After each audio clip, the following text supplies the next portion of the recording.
ولسه مكملين جريد 5 مع مادة الساينس second term scene 4 concept 2 patterns of motion in the sky lesson 2 rotation.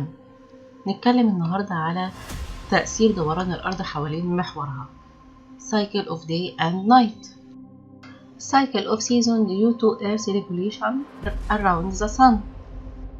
يعني كده نتيجة دوران الأرض حوالين محورها ودوران الأرض حوالين الشمس بيؤدي ذلك إلى ظهور الفصول الأربعة صيف خريف شتاء ربيع.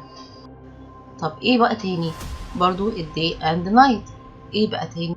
حد بقى كده خد باله الأرض بتدور إزاي؟ الأرض بتدور عكس عقارب الساعة. Earth rotate in counterclockwise on its vertical axis. تعالوا نتكلم على السولار سيستم النظام الشمسي. ايه بقى اللي بيحصل فيه؟ Solar system includes the sun and its planets revolve around the sun in fixed orbit. يعني كده النظام الشمسي بيشمل الشمس وكمان 8 كواكب بيدوروا في مدار ثابت. Planets rotate on their axis with different speed, like Jupiter is the fastest planet, which rotate on its axis in solar system. كل كده كوكب بيدور حوالين نفسه بسرعة مختلفة.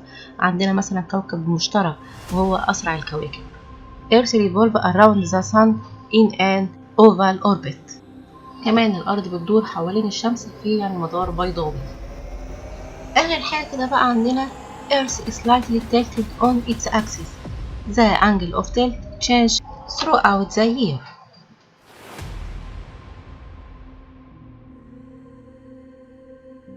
كده خلصنا lesson 2. أتمنى تكونوا استمتعتوا وما تنسوش تعملوا لايك وشير للقناة. شكرا ليكم.